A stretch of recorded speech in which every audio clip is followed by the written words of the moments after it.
누군가는 단 5분 늦어 한 푼도 못 받았고 또 어떤 분은 문자 하나 지운 대가로 200만 원을 날렸습니다.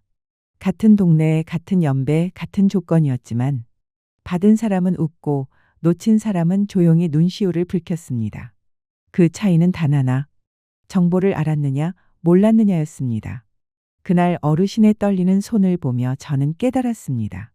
제도가 중요한 게 아니라 제도를 누가 어떻게 언제 전하느냐가 더 중요하다는 걸 말이죠. 안녕하세요. 저는 복지 현장에서 어르신들과 함께한 지 12년째 되는 생활복지상담사 김현수입니다. 오늘 이 이야기는 단순한 정보 전달이 아닙니다. 혹시 당신이 놓치고 있는 수십만 원이 있을지도 모릅니다. 아무 일도 없던 듯 지나가는 그 순간이 사실은 아주 큰 기회였다는 걸 당신은 아직 모르고 계실 수 있습니다. 비슷한 경험이 있으셨다면 댓글로 나눠주세요. 여러분의 일상이 불안해지지 않도록 저희가 함께하겠습니다. 희진 채널 구독하고 꼭 알아야 할 정보 놓치지 마세요. 요즘은 알면 돈이 되고 모르면 그냥 흘러가는 시대입니다. 특히 올해처럼 정부 지원금이 지급되는 해에는 정말 이 말이 피부로 와닿습니다. 신청만 잘하면 수십만 원이 생기는데 몰라서 놓치면 아무 일도 없었던 듯 지나가 버립니다. 그리고 그 사실을 나중에 알게 되었을 때의 허탈함은 말로 다 표현하기 어렵습니다. 안녕하세요. 저는 노인복지 현장에서 12년 넘게 일해온 생활복지상담사 김현수입니다. 지난주 정부에서 공식 발표를 했습니다. 바로 2025년 민생지원금이 7월 중순부터 본격적으로 지급된다는 소식이었습니다. 이번 지원금은 예전처럼 은행 통장에 자동으로 입금되는 방식이 아닙니다. 모두에게 똑같이 나오는 돈도 아닙니다.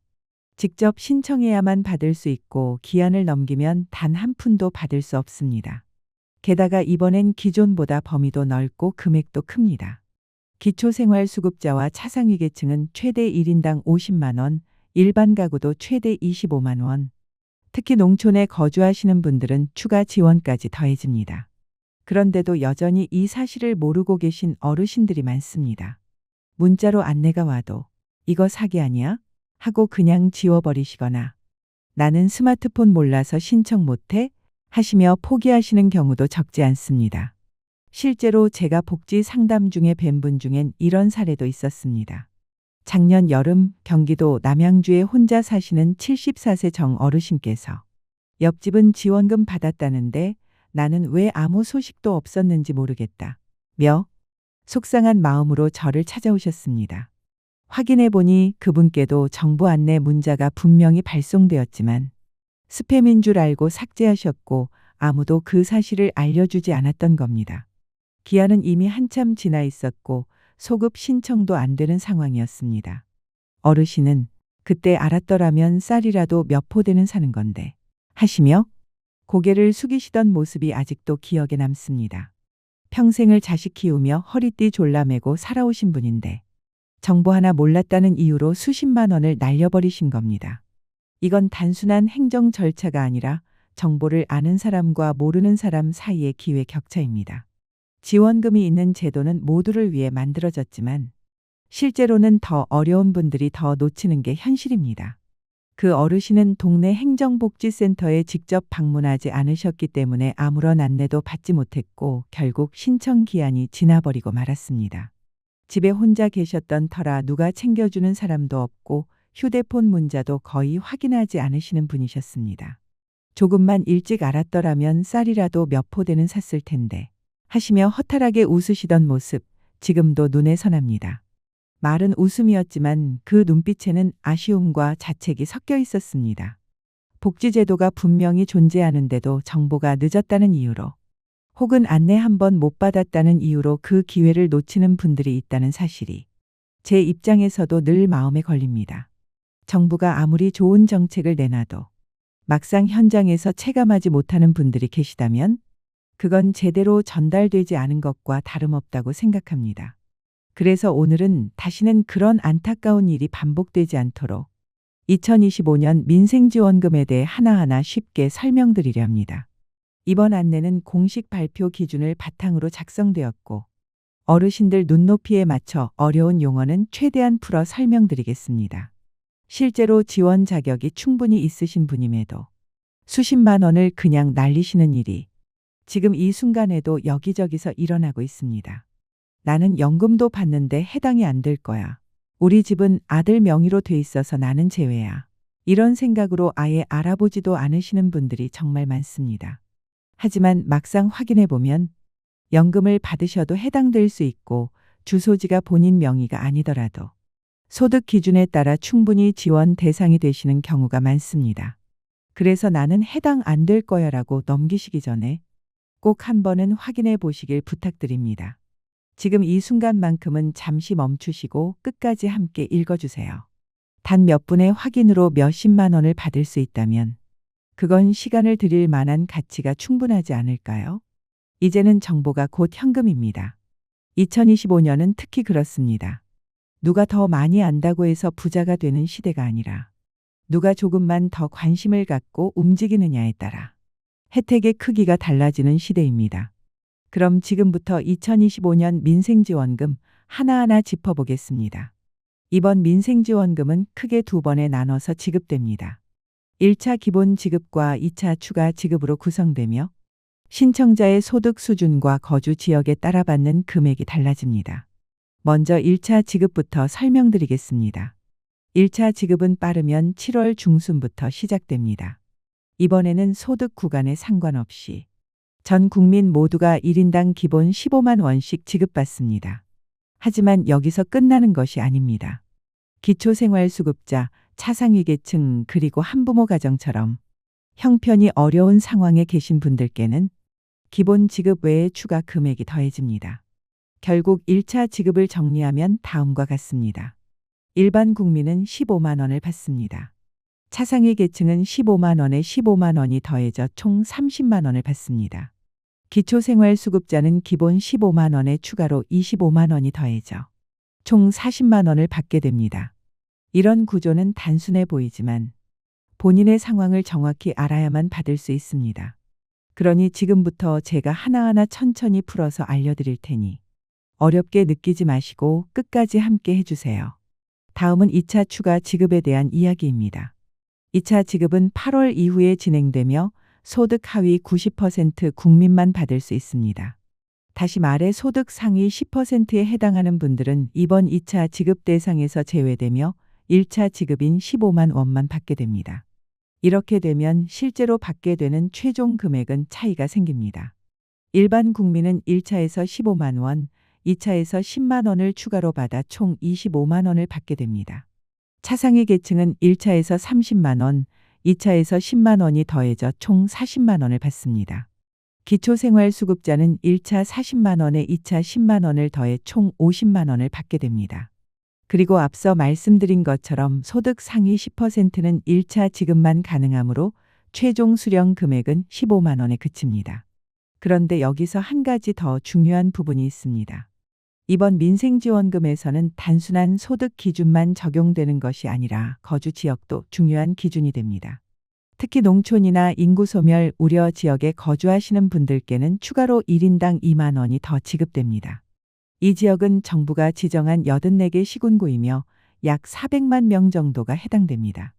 예를 들어 해당 지역에 사시는 기초생활수급자의 경우를 보면 1차 40만 원, 2차 10만 원, 지역 추가 지원 2만 원을 모두 더하면 최대 52만 원까지 받을 수 있게 됩니다. 실제 금액 차이를 사례로 비교해 보겠습니다. 서울에 사는 일반 국민은 총 25만 원을 받을 수 있습니다. 반면 농촌에 사는 일반 국민은 27만 원, 농촌에 사는 차상위 계층은 42만 원, 도시에 사는 기초생활수급자는 50만 원, 농촌에 사는 기초생활수급자는 최대 52만 원까지 가능합니다. 여기서 중요한 점은 이 모든 금액이 1인 기준이라는 사실입니다. 가족 수가 많다면 전체 수령 금액도 커집니다. 예를 들어 농촌에 사는 기초생활수급자 4인 가족이라면 1인당 52만 원씩 총 208만 원까지 받을 수 있습니다. 이처럼 신청만 제대로 하시면 받을 수 있는 혜택이 상당히 큽니다. 하지만 모르고 넘어가면 이런 돈은 그냥 지나가 버리고 나중엔 왜 나는 못 받았지? 라는 아쉬움만 남게 됩니다. 아시는 만큼 받는 시대입니다. 이번엔 놓치지 않으셨으면 합니다. 예를 들어 4인 가족을 기준으로 계산해 보면 일반 가정은 1인당 25만 원씩 총 100만 원을 받을 수 있습니다. 차상위 계층 가정은 1인당 40만 원씩 총 160만 원, 기초생활수급자 4인 가족은 1인당 50만 원씩 총 200만 원이 지급됩니다. 여기에 만약 농촌이나 인구 감소 지역에 거주하신다면 1인당 2만 원씩 총 8만 원이 추가되어 최대 208만 원까지 받을 수 있습니다. 같은 가족 구성이어도 어디에 살고 어떤 상황이냐에 따라 금액 차이가 크게 나는 겁니다. 그렇다면 왜 정부는 이렇게 소득 수준이나 거주 지역에 따라 차등을 두는 걸까요? 이유는 단순합니다. 정부는 예산을 좀 더 효율적으로 집행하고 동시에 소비를 촉진해 지역 경제를 살리기 위해서라고 설명하고 있습니다. 누구에게나 똑같이 나눠주는 방식보다 실질적으로 더 필요한 분들께 더 집중적으로 지원하는 게 효과적이라는 판단입니다. 특히 기초생활수급자나 차상위계층처럼 어려운 분들께 드리는 현금성 지원은 대부분 생활에 바로 쓰이기 때문에 곧장 지역 상권으로 이어집니다. 다시 말해 누군가에겐 이 돈이 쌀 한 포, 병원비, 손주 학원비가 될 수 있는 소중한 생활 자금이라는 뜻입니다. 이제 신청 방법에 대해 안내드리겠습니다. 신청은 온라인과 오프라인 두 가지 방식이 있습니다. 먼저 온라인 신청부터 살펴보겠습니다. 가장 대표적인 방법은 정부24 웹사이트나 모바일 앱을 이용하는 것입니다. 정부24에서는 본인과 가족이 어떤 지원금을 받을 수 있는지 확인할 수 있는 맞춤형 안내 조회 기능이 있어서 매우 편리합니다. 신청할 때 필요한 건 본인의 공동인증서나 휴대폰 본인 인증입니다. 평소에 온라인 환경에 익숙하지 않으신 분들도 자녀나 지인에게 도움을 요청하시면 어렵지 않게 신청하실 수 있습니다. 카드를 통해 지원금을 받고 싶으신 분들은 카드사 앱이나 홈페이지를 이용하시면 됩니다. 예를 들어 국민카드나 농협카드를 쓰시는 경우 앱을 실행하면 민생지원금 안내 팝업이 뜨는데 로그인 후 몇 번만 누르면 신청이 끝납니다. 신청 후에는 해당 카드에 자동으로 포인트가 충전되므로 별도로 뭘 들고 다니지 않아도 되고 사용도 간편합니다. 이번에는 오프라인 신청 방법에 대해 안내드리겠습니다. 인터넷 사용이 익숙하지 않거나 거동이 불편하신 분들께서는 집에서 가까운 읍면동 주민센터 또는 행정복지센터를 방문하시면 됩니다. 직접 방문하시면 직원분들이 신청서 작성부터 서류 제출까지 자세히 안내해 주시기 때문에 혼자 가셔도 크게 어려움 없이 신청을 마치실 수 있습니다. 방문 시 준비하셔야 할 서류는 신분증과 통장사본입니다. 경우에 따라 가족관계증명서나 주민등록등본이 필요한 경우도 있으므로 미리 센터에 전화로 확인하시면 헛걸음 하실 일 없이 훨씬 수월하게 준비하실 수 있습니다. 기본적으로는 한 번만 방문하셔서 서류를 제출하시면 신청은 완료됩니다. 또한 직접 방문이 어려운 상황이라면 대리 신청도 가능합니다. 고령이시거나 장애가 있으시거나 병원에 입원 중이신 경우처럼 본인이 직접 오시기 어려운 상황이라면 가족이 대신 신청해 드릴 수 있습니다. 이 경우에는 가족관계를 증명할 수 있는 서류, 대리 신청서, 위임장, 신청인의 통장사본, 대리인의 신분증 등이 필요합니다. 해당 서류는 상황에 따라 다를 수 있으니 주민센터에 미리 전화로 대리 신청 가능 여부와 구비 서류를 문의하시면 훨씬 편하게 준비하실 수 있습니다. 이런 절차를 통해 어르신께서도 직접 움직이지 않으셔도 안전하게 신청하실 수 있도록 정부가 제도를 마련해 두었습니다. 그리고 꼭 주의하셔야 할 부분이 하나 있습니다. 요즘 민생지원금을 빙자한 보이스피싱이나 스미싱 문자 피해가 늘어나고 있습니다. 특히 지원금 확인을 위해 이 링크를 누르세요 라는 문자가 오거나 정부기관입니다. 본인 인증을 위해 비밀번호를 알려주세요 라며 개인정보를 요구하는 경우가 많습니다. 이런 경우 절대로 링크를 누르지 마시고 전화로 비밀번호나 계좌번호를 요구하는 경우는 100% 사기라고 생각하셔야 합니다. 전주, 경산 등 여러 지자체에서도 이런 사기 피해가 실제로 발생하고 있다고 경고했고 정부도 공식적으로 어떤 행정기관도 먼저 돈을 요구하거나 민감한 개인정보를 요구하지 않는다고 발표했습니다. 만약 이상한 문자나 전화를 받으셨다면 망설이지 마시고 바로 끊으시고 가까운 주민센터나 경찰서 또는 금융감독원에 신고하시기 바랍니다. 실제로 개인정보가 유출되었을 경우엔 바로 계좌 지급 정지를 신청하는 것이 피해를 막는 가장 빠른 방법입니다. 먼저 꼭 기억하셔야 할 점이 있습니다. 이번 민생지원금은 예전처럼 은행 통장에 자동으로 입금되는 방식이 아닙니다. 신청을 꼭 하셔야 받을 수 있고 신청하지 않으면 아무리 대상자라 하더라도 단 한 푼도 받을 수 없습니다. 언제쯤 들어오겠지 하고 기다리기만 하시면 결국 놓치게 됩니다. 실제로 제가 상담했던 분 중에는 이런 경우도 있었습니다.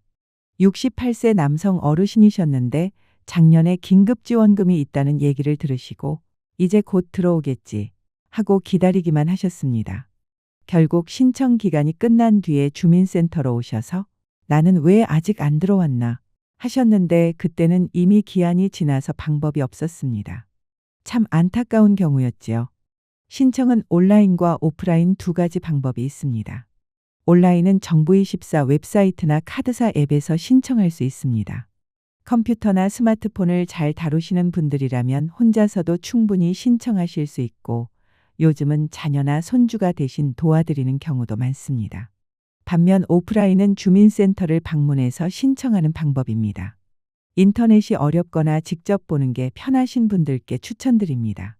신분증과 통장 사본만 있으면 직원분들이 하나부터 10까지 도와주시기 때문에 크게 걱정 안 하셔도 됩니다. 거동이 불편하신 분들을 위한 대리 신청도 가능합니다.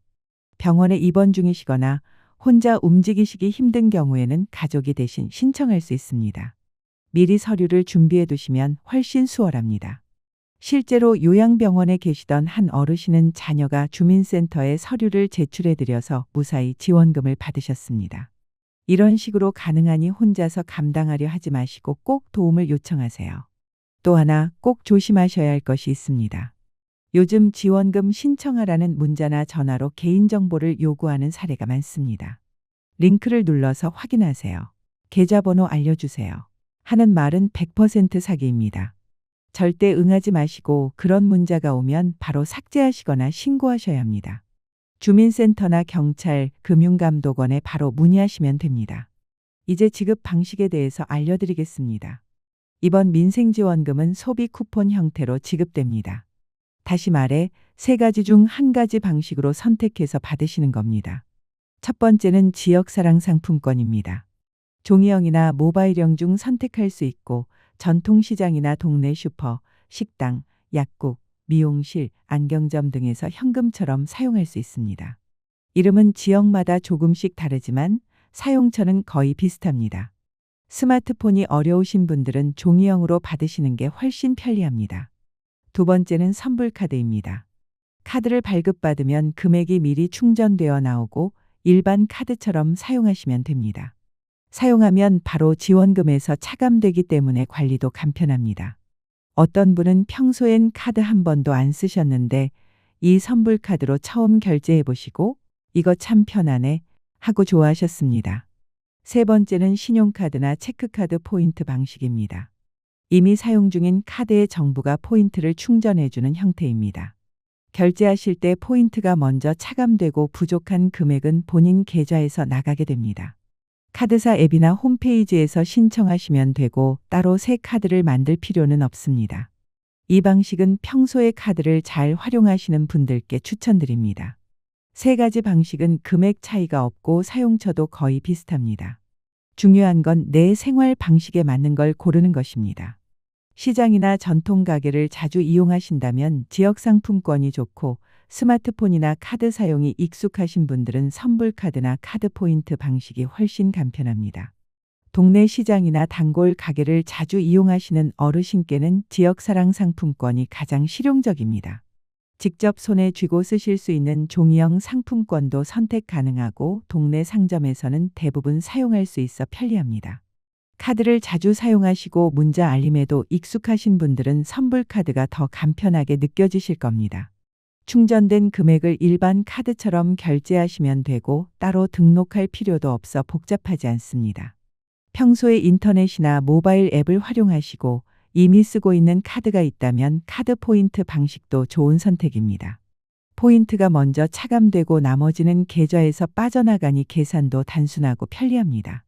단, 이 지원금은 아무 데서나 쓸 수 있는 건 아닙니다. 대형마트나 백화점, 온라인 쇼핑몰, 유흥업소 등에서는 사용이 제한됩니다. 예를 들어 이마트, 홈플러스, 롯데마트 같은 대형 유통업체, 인터넷 쇼핑몰, 추첨권 판매소, 노래방 등에서는 사용할 수 없습니다. 이유는 분명합니다. 정부는 이번 민생지원금을 통해 전통시장과 동네 소상공인을 살리겠다는 명확한 목표를 갖고 있기 때문입니다. 실제로 사용할 수 있는 곳은 전통시장, 동네 슈퍼, 식당, 분식집, 병원, 약국, 안경점, 미용실, 이발소, 학원 등입니다. 각각의 입구에는 정부 소비 쿠폰 사용 가능이라는 스티커가 붙어 있으니 결제 전에 스티커가 있는지 꼭 확인하시는 것이 좋습니다. 그리고 무엇보다 중요한 점이 있습니다. 이 지원금은 지급일로부터 4개월 안에 반드시 사용하셔야 합니다. 사용하지 않은 잔액은 자동으로 소멸되며 되살릴 수 없습니다. 예를 들어 8월 1일에 받으셨다면 12월 1일까지는 다 쓰셔야 합니다. 나중에 써야지 하고 미루다 보면 어느새 기한이 지나고 허탈해지실 수 있습니다. 또 하나 기억하셔야 할 점은 물건값이 지원금보다 클 경우에는 차액은 본인이 부담하셔야 한다는 겁니다. 예를 들어 5만 원이 남아있을 때 8만 원짜리 물건을 사면 5만 원은 자동으로 결제되고 나머지 3만 원은 본인 카드나 현금으로 결제하셔야 합니다. 반대로 2만 원짜리 물건을 사셨다면 3만 원은 남아서 다음에 또 사용할 수 있습니다. 정리하자면 이번 민생지원금은 지역사랑 상품권, 선불카드, 카드 포인트 3가지 방식 중 한 가지만 선택해 받을 수 있습니다. 사용처는 전통시장이나 동네 상점 중심이며 지급일로부터 4개월 안에 꼭 사용하셔야 합니다. 남은 금액은 다시 사용할 수 있지만 기한이 지나면 모두 사라진다는 점을 꼭 유의하셔야 합니다. 마지막으로 다시 한번 강조드립니다. 이번 지원금은 자동으로 들어오는 것이 아닙니다. 반드시 신청하셔야 받을 수 있고 기한을 놓치면 단 한 푼도 받을 수 없습니다. 그리고 안타깝게도 소급 신청도 불가능합니다. 그래서 지금 바로 신청하시는 게 가장 중요합니다. 지금까지 2025년 민생지원금에 대해 꼭 아셔야 할 핵심 내용을 안내해 드렸습니다. 신청만 하면 받을 수 있는 제도인데도 몰라서 놓치시는 분들이 아직도 너무 많습니다. 꼭 기억해 주세요. 이건 단순한 혜택이 아니라 국민으로서 마땅히 누려야 할 권리입니다. 주변 어르신들께도 꼭 알려주세요. 같이 신청하셔서 함께 혜택을 누리시면 좋겠습니다. 끝까지 읽어주셔서 진심으로 감사드리고 언제나 건강하시고 편안한 하루 되시기를 바랍니다. 감사합니다. 진심으로요. 지금 이 이야기가 여러분께 도움이 되었다면 좋아요와 구독으로 채널을 응원해 주세요. 이 콘텐츠는 더 많은 분들이 꼭 알아야 할 복지 정보와 실제 사례를 전하기 위해 제작되었습니다. 여러분의 구독과 좋아요는 정확한 정보가 필요한 분들께 전달되는 데 큰 힘이 됩니다. 앞으로도 신뢰할 수 있는 정보로 찾아뵙겠습니다. 시청해 주셔서 감사합니다.